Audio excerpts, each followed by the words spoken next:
Happy Wednesday, church. I was just sitting here kind of reminiscing about the past, remembering those days when we used to be able to get together. I forget what we called those social gatherings. It was like parties, something like that. Remember those days where we could get together, we could be closer than 6 feet apart, we could hang out, we could eat together. Those were the days, huh? I can't wait to get back to them. Looking forward to it. I'm looking forward to seeing you all soon.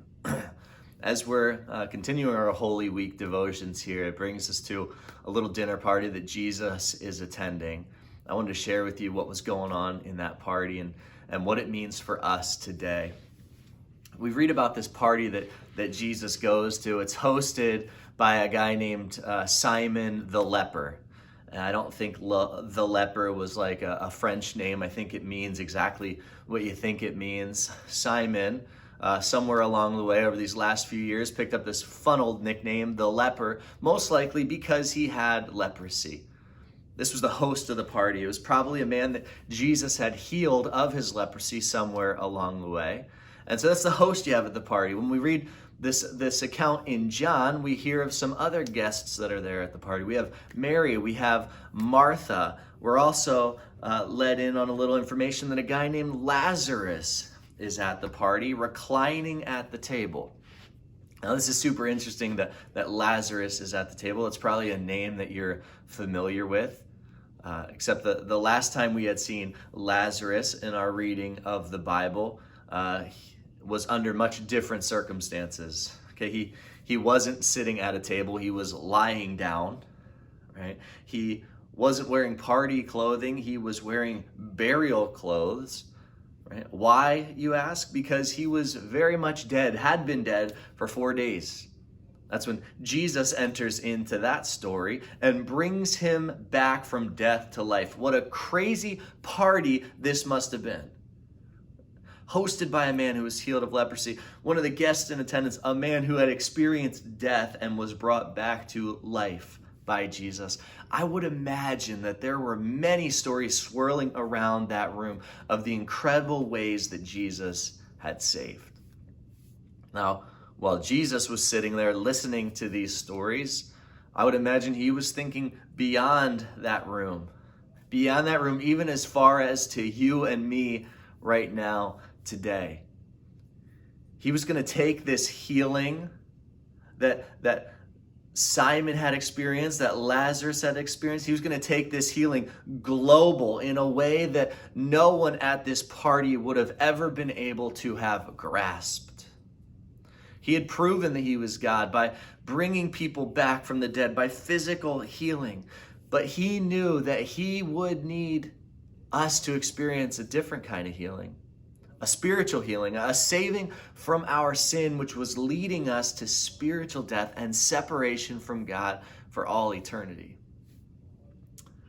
Then the party really ratchets up a bit as everyone's kind of sitting around. We read that Mary steps away from the table, picks up a bottle of perfume and busts it on the table, a ridiculously expensive perfume, and just starts pouring it on Jesus's head. Now, when we read this story in the Gospel of John, John says that she poured it on his feet. I don't think there's a contradiction there. Okay, anytime someone is anointed with something, it involves their head. I think what John is trying to tell us is that she poured so much of this perfume on Jesus' head that it just dumped down onto his feet. In other words, she didn't spare a single drop of this perfume in anointing Jesus. Now, as she's doing this, the disciples, fueled mostly by Judas, they were up in arms. Right? They couldn't believe what Mary was doing. What a waste. Jesus, are you seeing this? We could have fed the poor with that money. As if Judas really cared one bit, because we read that he was lining his pockets with stolen money. And so as the disciples are getting all up in arms, Jesus says, stop. And he's about to say something. He's about to let us in on a little something here. He's going to show us that it seems Mary was the only one that truly understood what Jesus had been saying all along. Jesus says this, he says, for in pouring this fragrant oil on my body, she did it for my burial. She was the only one that seemed to get where Jesus was going. And I wonder if this smell from the perfume would follow Jesus where he was going next. I wonder if the scent of perfume just wafted through the air as Jesus was publicly beaten and humiliated. I wonder if the perfume was noticeable to the soldiers as they nailed his hands and feet to the cross. Because see, this is where he would find himself in just a few days. And why does he go?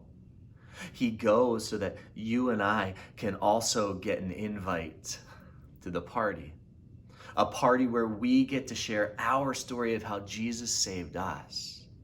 Our story of how Jesus rescued us from sin and death and gave us a seat at the great wedding feast that we will experience one day. The feast will pull up a seat next to Simon the leper or Lazarus, and we'll start swapping stories of how Jesus saves. I'll tell you what, if this crisis has taught us anything, it's that there is nothing that we can do to save ourselves. We are utterly hopeless and helpless on our own. As we sit in the quiet of our new normal again today, we realize that it's God that has to do the work. There's nothing we can do. My prayer today is that you would put your trust in him, that you would find life to the fullest now and life forever, experience fullness of joy in the only place you can find it, in Jesus, so that you too can join in the storytelling in heaven of how Jesus saves. We love you, church. We continue to be here for you. Please let us know how we can serve you. Please let us know how we can pray specifically for you today. Continue to press on. Continue to press into Jesus. Go to his word for your comfort, for your peace, for your joy in the midst of whatever is going on in your life today. We love you, and we'll see you again tomorrow.